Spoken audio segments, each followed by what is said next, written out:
No atheist can possibly live consistently if they take their worldview to its logical conclusions. If you are an atheist, I ask you to try to live as though these 8 logical implications of naturalistic atheism are true. The first implication is that if God does not exist, then there is no moral value. As a Christian, I can positively say that I have an immeasurable value. I was made in the image of God, and God was even willing to come down and die so that I could live. I have value because I am valued by my Creator. How do atheists justify that we have value? Of course, many will concede that no one does actually have value, but what about those who still want to believe in human worth? What is it that gives you value? Aren't you just a sack of chemicals? A chemical machine for propagating DNA? One might say that we have value because we are loved and valued by other people, but this cannot logically be. If I have no value as a person, I have no ability to give any value to you.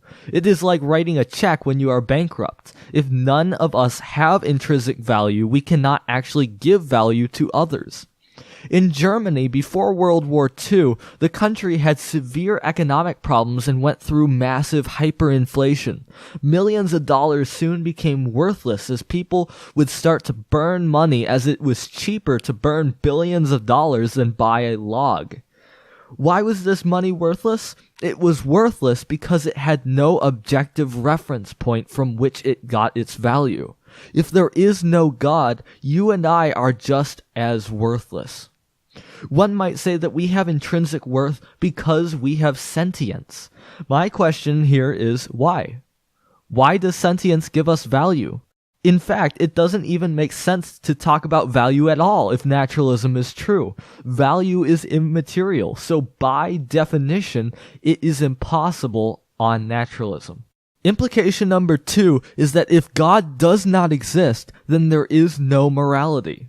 This is probably the most obvious logical implication of naturalistic atheism. There cannot be any morality if God does not exist. Firstly, since humans have no value, there is nothing lost when we hurt others. If I were to go in a lab, grab a sack of chemicals, and then tear it apart and spew the contents on the floor, I wouldn't have done anything wrong, since the sack of chemicals does not have value. If I were to then take a knife and tear my neighbor apart, there would be no difference on naturalism. My neighbor is only a sack of worthless chemicals, so there is nothing wrong with murdering him. The second reason there cannot be any morality without God is that humans disagree on what is moral. Is it moral to get an abortion? Is it moral to have the death penalty? These issues sharply divide us today, yet if naturalism is true, there is no such thing as immoral. If morality is based on us, rather than the objective standard of God, then it must be relative. Morality becomes nothing more than personal preference. I like chocolate ice cream. I don't like the color orange. I like when people give me money. I don't like when people rape children. If I were a naturalist, there would be no difference between raping children and the color orange, except for the fact that I dislike child rape more. One could hardly call that morality rather than just personal preference. The third reason there cannot be any morality without God is that morality requires free will, and free will is not possible on naturalism. I won't get too much into free will at the moment, since that is actually reason number 5. It is only just for me to be punished for committing a crime if I could have not committed it. For example, if I were drugged and brainwashed into robbing a bank, I couldn't really be blamed for it. Similarly, if I have no free will and am unable to avoid my actions, then nothing that I do can truly be immoral. I would also like to note that I am not saying that atheists cannot do moral things. I am saying that there are no moral things if God does not exist. Let's use an analogy of a path. It is possible for both theists and atheists alike to walk on a moral path or step off of it if there is a God. However, if God does not exist, there is no path for either the believer or the non-believer to walk on. Implication number 3 of naturalistic atheism is that if God does not exist, then there is no purpose. See, if naturalism is true, then we are just the random byproduct of matter in motion. There is no reason why we were created other than luck, so there cannot be any purpose to our lives. Accidents for no reason cannot have a purpose. If God exists, however, then we were made for the ultimate purpose of living in a perfect relationship with Him. Implication number 4 of naturalistic atheism is that if God does not exist, then there is no meaning or significance. In order for something to be significant, it has to make some sort of a difference. On naturalism, all of our choices are insignificant because we, as a species, are doomed to all die along with the heat death of the universe. Whether we love our neighbor or eat our neighbor, it makes no difference to our ultimate destiny. We are all destined to die, individually and as a species, so there is no significance to our lives or our choices. Nothing we do will make a difference or change that fact. One might say that while we have no ultimate significance, we can have a temporary significance because we can positively affect other people, even if we all eventually die.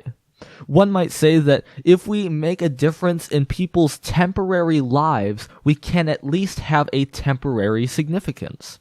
The problem with this is that people have no value or purpose on naturalistic atheism. If people did actually have any value on naturalism, it would be possible to say that we can have a temporary significance, but without objective value, even temporary significance is impossible. If we have no value, it again does not matter whether we love our neighbor or kill them. Implication number 5 is that if God does not exist, then there is no free will. This, of course, is more related to if naturalism is true. You see, if you and I are nothing more than biological machines, then how can we possibly have free will? Do we have the ability to pick choice A and choice not A? Or are we determined by our brain chemistry to only choose A? If we are just the byproducts of naturalistic evolution, then we are nothing more than machines dancing to the rhythm of our DNA. This makes all of our choices determined, not by us, but by our circumstances, surroundings, and what we ate for breakfast. We have absolutely no control over the choices that we make under naturalism. Under Christianity, however, we are not just machines, and God gave us the ability to actually make free choices, including the choice to accept or reject Christ. Implication number 6 is that if God does not exist, then there is no reason. Our reason is ultimately tied to our free will. If we do not have free will, it is logically impossible for us to reason. If naturalism is true, we can only ever react. The ability to reason requires the ability to examine evidence and come to a logical conclusion. However, if we do not have free will, then we will always come to the conclusion that we were programmed to reach, not the one that is actually correct. Also, if we are simply the byproducts of random mutations and macroevolution, then there is no reason to trust our own brains. Why would we trust our brains if they are simply the result of chaos? Evolution could possibly give us the ability to avoid poisonous berries, but how could it help us philosophize about reality? Even thinking about concepts like truth, meaning, and destiny are all pointless in terms of survival, so there is no reason evolution by itself could produce these traits. Implication number 7 is that if God does not exist, then there is no real love. This is not just true of love, but love is the best example. If we are only the byproducts of naturalistic macroevolution, then what is love? Well, from this standpoint, love is only an evolutionary construct because it is helpful for our survival. So why is love beneficial for our survival as a species? Well, of course, romantic love is obviously beneficial for our survival. This kind of love is helpful for reproduction and the perpetuation of species. But what about general love? The love that we have for our parents, our family, and our friends. Why is this love beneficial on naturalism? Well, this love would help us form communities that would help us better survive and ensure our survival as a species. The bottom line is that on this view, love is only a useful mechanism for survival. We are only capable of loving each other based on what we can get out of them. We are completely incapable of loving people for who they truly are rather than what they can do for us. Whether this means that we love them because they affirm us or give us material things or are funny, we love them because of how they benefit us, not who they are. We are incapable of doing anything else as biological machines. Is this the only type of love that we can expect? Well, if Christianity is true, then God does love you, not for what you can do, but simply because of who you are. You are made as a creation of God in His image, so His love for you is completely unconditional and overwhelming. It is the only place where you can actually find true love.